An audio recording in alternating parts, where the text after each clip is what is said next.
Bueno, queridos estudiantes de la asignatura de Corintios, vamos a continuar entonces con el desarrollo de la temática de los diferentes contenidos que tenemos que revisar durante este momento, ¿verdad? Hemos pasado ya etapas de evaluación y pues hoy nos aprestamos a continuar con el desarrollo mismo del programa. Y hoy vamos a trabajar en esta ocasión, permítanme compartirles un tema muy interesante para la vida, bueno, como todos los demás, pero digamos, es un tema fundamental en la vida del creyente, en la vida del creyente en Cristo Jesús. Y vamos a introducirnos a hablar sobre el tema de la resurrección de Jesús. El objetivo es demostrar a través del capítulo 15 de la primera carta a los Corintios, ya vamos terminando la carta, sobre la doctrina de la resurrección de Cristo como una confirmación para la fe del cristiano verdadero.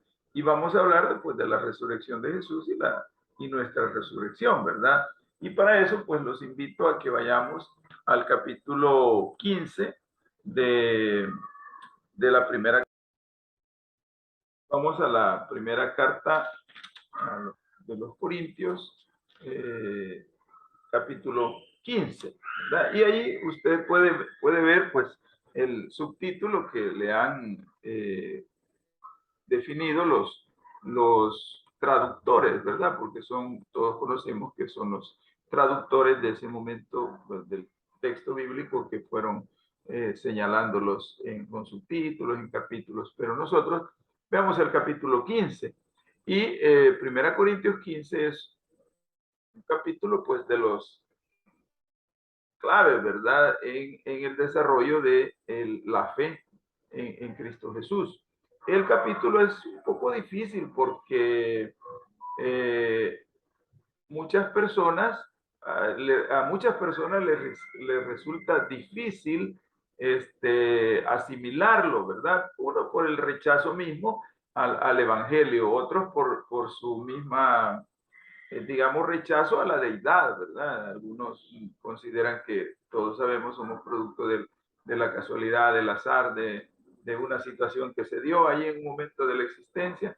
Y entonces, obviamente, ellos no van a querer como comprender a través de la fe la evidencia misma que presenta el capítulo, pero eso es parte de lo que nosotros vamos a reforzar en esta ocasión. Eh, no nos va a resultar difícil si lo estudiamos no solo de manera literal, sino que vemos otro tipo de información al trasfondo que pueda tener este mismo capítulo, porque ustedes saben, el escritor, además de tener como la inspiración de Dios para redactar estas ideas, pero también Dios no ha anulado la personalidad misma de los escritores y cada uno de ellos pues tiene su propia formación personal, no necesariamente académica, pero sí personal, de vida familiar, de vida social, de vida religiosa, de prácticas que ellos tenían en su entorno. Y por ejemplo, en el caso mismo del apóstol Pablo, pues entonces todos conocemos de su formación, llamémosla así, acerca del judaísmo, un dominio muy amplio, además de su propia cultura en general, ¿verdad? Que se relacionaba con los líderes de su momento, pues en cuanto a fe y en cuanto a relaciones sociales, familiares seguramente, culturales, donde él hacía su práctica. Por lo tanto, tiene su propio trasfondo y él incorpora pues parte de su formación a estos escritos. Así que antes de revisar el capítulo, veamos algunas consideraciones que debemos tener claras.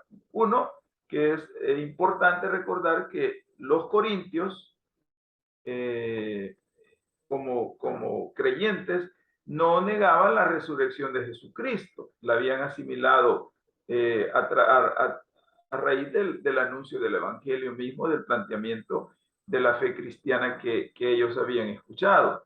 Entonces, no negaban la resurrección de Jesucristo, negaban la resurrección del cuerpo. Entonces alguien podría decir, bueno, ¿cómo era que los corintios hacían esto? Bueno, recordemos que los corintios no eran de origen judío, de origen judaico, eran de otra cultura, de otra raza.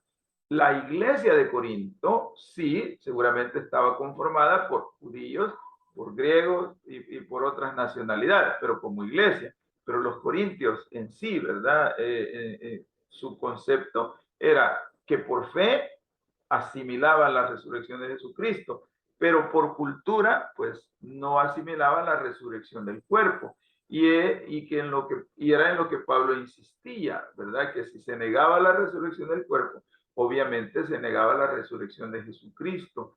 Y pues no había, digamos, sustento sobre lo que significaba el Evangelio. Entonces hay que tener claro eso. En segundo lugar, en todas las primeras iglesias cristianas, por lo que les acabo de mencionar, había como dos trasfondos, ¿verdad? Lo que creían los judíos y lo que creían los griegos, y de las otras nacionalidades, ¿verdad? Pero en general los griegos.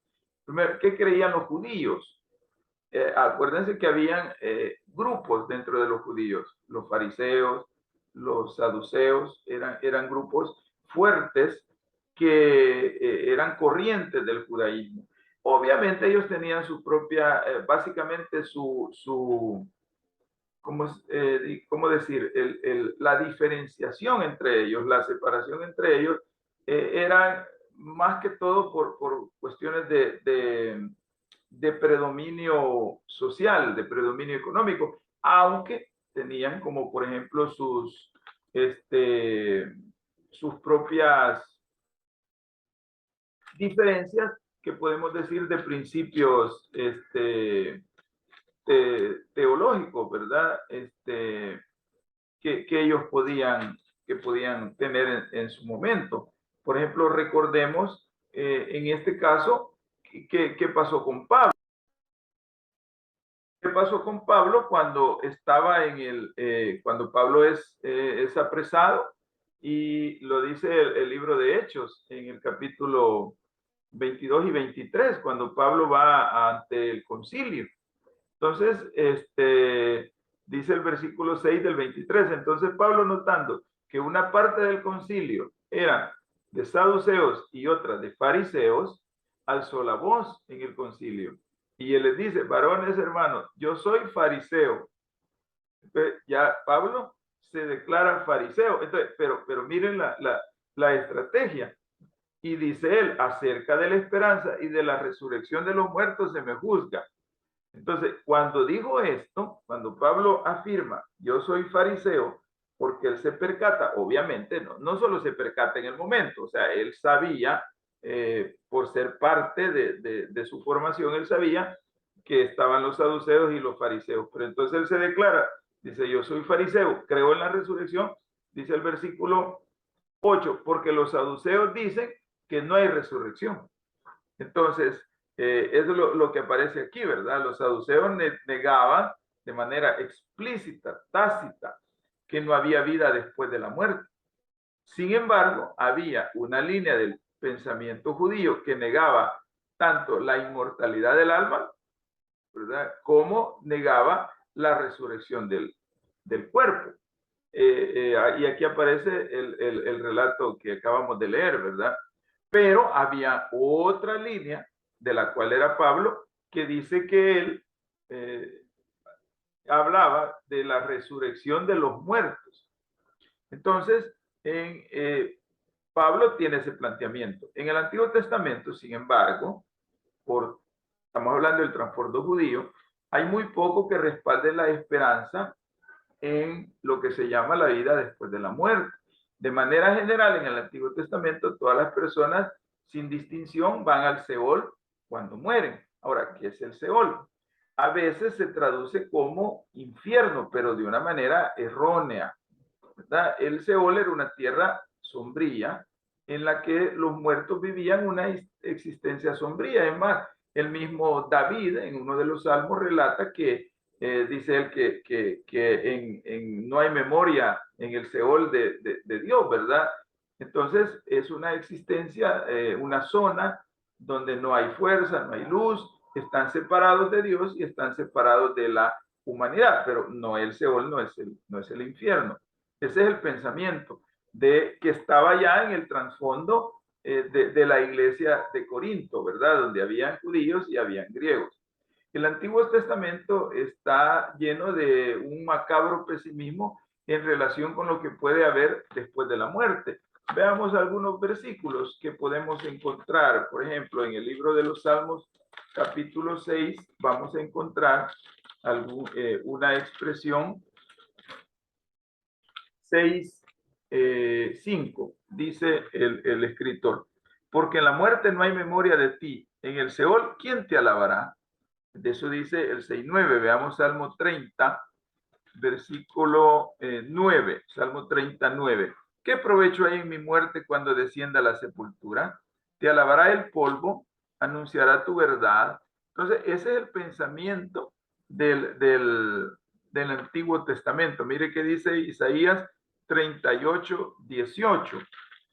Vamos a ver qué dice Isaías 38, 18. Porque el Seol no te exaltará, ni te alabará la muerte, ni los que descienden al sepulcro esperarán tu verdad. Entonces, aquí ese es el pensamiento, el eje, digamos, el pensamiento que transcurre durante todo el pensamiento judío del Antiguo Testamento relacionado con la vida después de la muerte. Y es cierto que en el Antiguo Testamento hay pocas ideas que vislumbren una vida real por venir.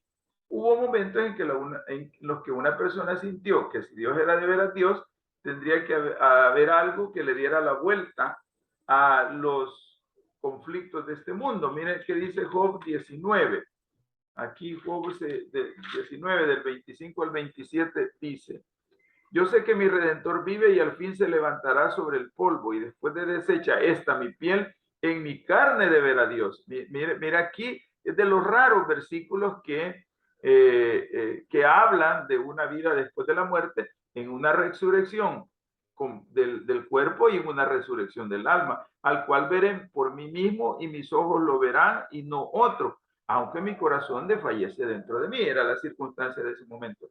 Pero mire que Job, que es el libro más antiguo del Antiguo Testamento, ¿verdad? El texto bíblico, entonces está expresando algo, un pensamiento que difiere con el pensamiento general. Por una parte, ven al Seol como un término donde hasta allí se llega y ya no hay esperanza. Pero Job aquí lo expresa de manera distinta. Yo sé que mi Redentor vive. O sea, obviamente lo está expresando como una esperanza, ¿verdad? Como una confianza en algo, en alguien en quien él ha creído. También es verdad que la esperanza inmortal se desarrolló en Israel. Dos cosas contribuyeron a ese desarrollo. Israel era el pueblo escogido, su historia era una cadena interrumpida de desastres, y los israelitas empezaron a creer que se requería otro mundo para deshacer las dificultades de este mundo. Es decir, vaya, si nosotros somos escogidos y nos pasa esto y no salimos de una y nos viene otra, entonces quiere decir, suponen ellos, no solo es este mundo en el que vamos a vivir, debe haber otro, pues donde si somos escogidos, debe haber otro lugar donde no pasemos todas estas penurias, dicho de esa manera. Y la otra idea es que durante muchos siglos es posible decir que el individuo apenas existía. Dios era el Dios de la nación y el individuo no tenía importancia, pero con el paso de los siglos la religión fue haciéndose el judaísmo más personal, ¿verdad? Y Dios llegó a ser no tanto el Dios de la nación, sino el amigo de cada persona. Y así comienza la idea, la creencia vaga, imprecisa, de que una persona conoce a Dios y esa persona es conocida por Dios. Y se crea un vínculo tan fuerte que ni siquiera la muerte puede romper. Este es un planteamiento en la iglesia de Corinto, el pensamiento judío del Antiguo Testamento. ¿Cuál es el pensamiento griego sobre la resurrección? Los griegos tenían un temor instintivo a la muerte. Los griegos creían en la inmortalidad del alma, pero creían en la disolución total del cuerpo. O sea, para ellos tampoco, es decir, Ellos creen en el alma, en una idea permanente del alma, pero no en la resurrección del cuerpo, porque para ellos el cuerpo era una materia que tenía que desecharse, de tal manera que inclusive los estoicos, una línea de pensamiento filosófico ya de la época del mundo de los griegos, del mundo de los antes de Cristo, ¿verdad? Obviamente, que heredan a los romanos y que ellos seguramente toman de otras culturas. Para ellos Dios era un espíritu de fuego y que daba ese espíritu, ese fuego, esa chispa divina, era lo que le daba la vida al hombre, ¿verdad? Y que cuando moría esa persona, pues el cuerpo se disuelve y la chispa vuelve a Dios. Para los griegos la inmortalidad consistía en deshacerse precisamente del cuerpo, porque el alma, ¿verdad? No se iba, volvía, ¿verdad? A Dios. Entonces para ellos era inconcebible la resurrección del cuerpo. Ahora, ¿qué dice Pablo sobre la resurrección? El Pablo, él es de una idea obviamente distinta. La fe cristiana es que la individualidad sobrevive después de la muerte. Tú seguirás siendo tú, yo seguiré siendo yo. Junto a esto debemos colocar que para los griegos el cuerpo no se podía consagrar, era una materia, ¿verdad? Pero para el cristiano el cuerpo no es malo. De hecho, Jesús, el Hijo de Dios, asumió un cuerpo humano y por tanto Dios escogió como su morada un cuerpo, por lo tanto no es despreciable. ¿Cómo es posible que los muertos resuciten con sus cuerpos intactos? Para el cristiano, la vida por venir incluye la totalidad de la persona, cuerpo y alma. Ahora bien, es fácil malentender y caricaturizar la doctrina de la resurrección del cuerpo. Ya hubo una persona de nombre Celso, allá en 220 años, 200 años después de Cristo, que asimilaba que los muertos no pueden resucitar con sus cuerpos porque realmente pues el cuerpo se deteriora, se degrada en la tierra o se degrada cuando el espíritu sale y por lo tanto, pues él asume, así ningún espíritu va a querer venir a un cuerpo corrompido, ¿verdad? Pero Pablo no dijo nunca que hubiéramos de resucitar con el cuerpo que tenemos actualmente antes de morir. Lo que sí dice era que tendríamos un cuerpo espiritual.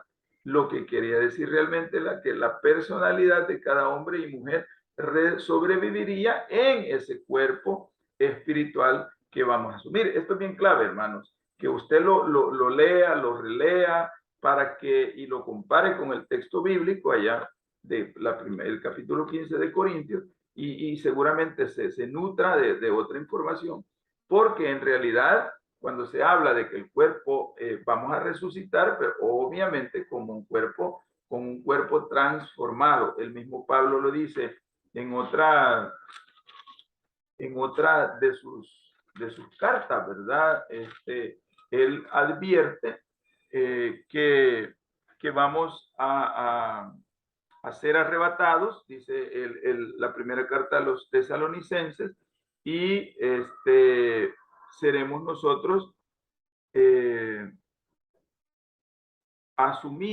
decir, vamos a ser tomados por el Señor, tanto los que estén vivos como los que estén muertos, vamos a ser asimilados y vamos a encontrar con el Señor en el aire. Obviamente que en el aire, pues el cuerpo actual no resistiría, entonces seguramente debe haber un cuerpo espiritual, pero con la personalidad, digamos, de la que estamos teniendo y que esa va a permanecer porque hemos sido salvos, entonces somos una nueva criatura y esa nueva criatura en pensamiento pues va a tener que sobrevivir como persona. Es casi imposible concebir la personalidad sin un cuerpo, porque es a través de un cuerpo que se expresa la personalidad. Lo que Pablo defiende es que el individuo, la individualidad, permanece después de la muerte. Él no hablaba del desprecio griego del cuerpo, sino que creía en la resurrección de la persona total.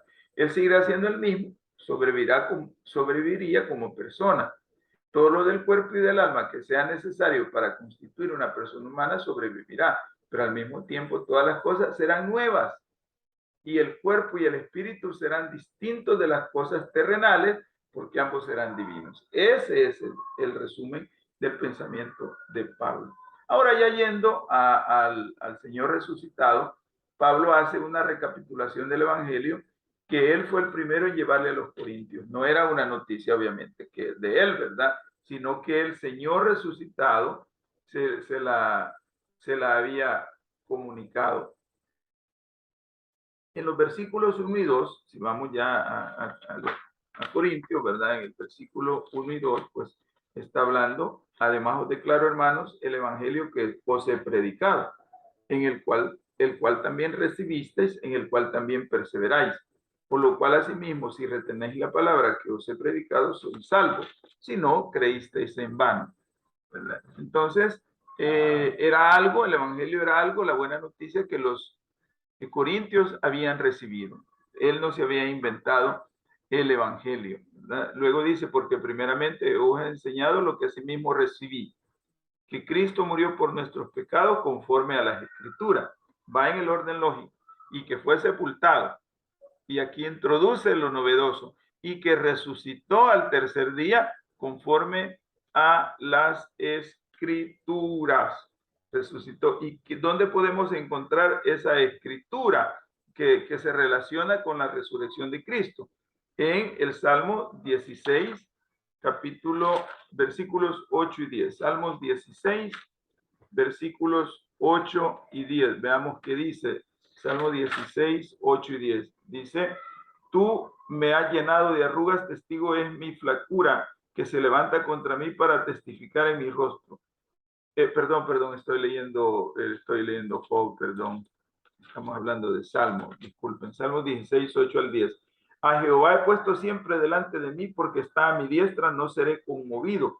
Se alegró por tanto mi corazón y se gozó mi alma. Mi carne también reposará confiadamente, porque no dejarás mi alma en el Seol, ni permitirás que tu santo vea corrupción. Me mostrarás la senda de la vida, en tu presencia hay plenitud de gozo, delicias a tu diestra para siempre. Entonces él en el 4 y dice, y que resucitó al tercer día conforme a las escrituras. Y nos remite al Salmo 16, 8 y 10. Y justamente eso pasó, ¿verdad? No apareció corrupción porque al tercer día él se levanta. Luego sigue y narra cómo es que el Señor se confirma la resurrección, es lo que sigue narrando, ¿verdad? Podemos decir que es interesante de que era algo por lo que se estaba salvando. Interesante notar que en griego se usa el presente, no el pasado. Era algo a lo que había que aferrarse tenazmente. Hay muchas cosas en la vida que intentan quitarnos la fe. Y era algo que no se debía mantener sin orden ni concierto. Luego aparece en la lista de Pablo las apariciones del Señor resucitado. Y aquí mencionamos dos, pero usted puede ver aquí y que apareció a Cefas y después a los 12, después a más de 500 hermanos a la vez, después a Jacobo, después a todos los apóstoles y al último de todos, como un abortivo, me apareció a mí. Pero aquí hay dos momentos que Pablo se puede resaltar de esta aparición de Jesús. La aparición a Pedro, ¿verdad? Que aparece en Marcos 16, 7, en Lucas 24, 34, ¿verdad? Le aparece a Pedro, y la aparición a Santiago, el hermano del Señor, que obviamente el libro de Marcos relata que la familia de Jesús no le creían a su ministerio, ¿verdad? Entonces, en cambio aquí, pues, imagínense, Jesús le aparece a los que lo siguieron, ¿verdad? Pedro le aparece a sus discípulos, pero también le aparece a Santiago, que no le siguió. Ahora, esto es interesante, ¿verdad? Porque dos hombres de los cuales él pudo haberse sentido como triste por las reacciones de los hombres, ¿verdad? Pedro, que le había negado, aunque había sido un fiel seguidor de él, pero en su último momento le niega, y Jacobo, pues, que nunca le había creído, ¿verdad? Entonces, es interesante estas apariciones. Por último, este pasaje arroja mucha luz sobre el carácter de Pablo. Estamos hablando de la resurrección. Para él era la cosa más preciosa en que Jesús se le hubiera parecido a él. Él lo menciona y dice en el 8, y al último de todos, como un abortivo me pareció a mí, porque yo soy el más pequeño de los apóstoles, que no soy digno de ser llamado apóstol porque perseguía la iglesia de Dios, pero por la gracia de Dios soy lo que soy, y su gracia no ha sido en vana conmigo. Y sigue diciendo, porque si se predica de Cristo que resucitó de los muertos, ¿cómo dicen algunos entre vosotros que no hay resurrección de muertos? Entonces, allí él ve, eso había sido un gran cambio para él en el momento de su vida. Nos hablan de su humildad, obviamente, ¿verdad? Nos muestra el camino que él era consciente de su propio valer, y nos hablan de un sentido de equipo, porque él se incorpora a la iglesia, ¿verdad? Ya se llama apóstol, ya él es ya no es un perseguidor de la iglesia, sino que es un propagador del evangelio. Y se hace una pregunta, ¿verdad? Ahí en el 15, ¿verdad? Y si somos hallados falsos testigos de Dios, porque hemos testificado de Dios que Él resucitó a Cristo, al cual no resucitó, si en verdad los muertos no resucitan, entonces él introduce, ¿verdad? Esa duda, digamos, pero como para confirmar del 12 al 19 la resurrección de Cristo. Si en verdad en esta vida solamente esperamos en Cristo, somos los más dignos de conmiseración de todos los hombres. Pero ahora Cristo ha resucitado de los muertos, primicia de los que durmieron es hecho. ¿Por qué consideraba Pablo tan esencial la resurrección de Jesús? Bueno, es la demostración de 4 hechos fundamentales que cambian radicalmente el concepto de la vida en el hoy y en el futuro, en el presente y en el más allá, en la vida actual y en la vida futura eterna. Uno, la resurrección demuestra que la verdad es más fuerte que la falsedad, que dice el Evangelio de Juan, capítulo 8, versículo 40. Dice el Evangelio de Juan, pero ahora procuráis matarme a mí, hombre que os ha hablado de la verdad, la cual he oído de Dios. No hizo esto Abraham.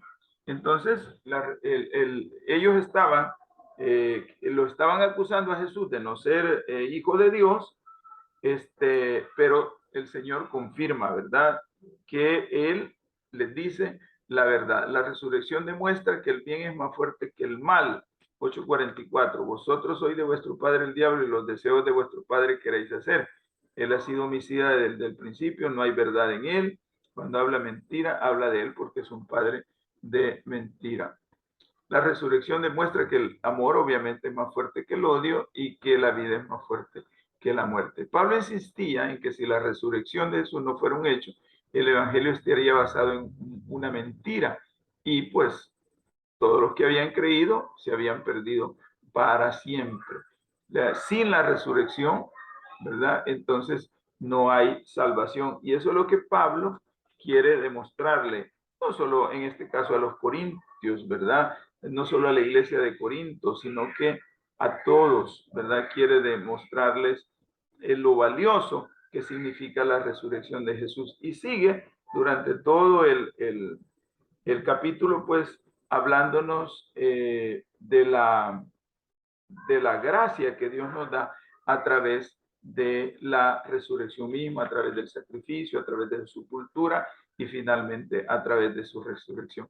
Así es que, hermanos, es valioso, ¿verdad?, que nosotros tengamos esa claridad de lo que puede significar para nosotros. Cuando digo puede, es porque tenemos que confirmarnos en la fe. Y al confirmarnos en la fe, pues la fe es que Cristo vino, ministró, fue crucificado, fue muerto, fue sepultado, y luego él es resucitado, se presenta a sus discípulos y 40 días después es trasladado al cielo, como lo relata la Biblia. Y pues nosotros que hoy conocemos del Evangelio, entonces basados en esas evidencias, pues solo estamos caminando el Evangelio. Dios nos permita mantenernos dentro del Evangelio, no confiarnos en que somos salvos, sino gracias a Dios, por gracia somos salvos, dice el texto bíblico, no por nosotros, sino por la misericordia de Dios, pero mantengámonos firmes en la fe en la que hemos creído para cuando dejemos este mundo o cuando el Señor venga por su iglesia, uno de dos eventos que pueden ocurrir, nosotros seamos transformados, ¿verdad? En un cuerpo espiritual para recibir al Señor y pues trasladarnos a una vida eterna. Así que gracias, hermanos, revisen este recurso que tenemos hoy en el aula y lea el texto y pues que Dios nos ayude a comprender bien y para luego nosotros también compartir bien con otros. Bendiciones.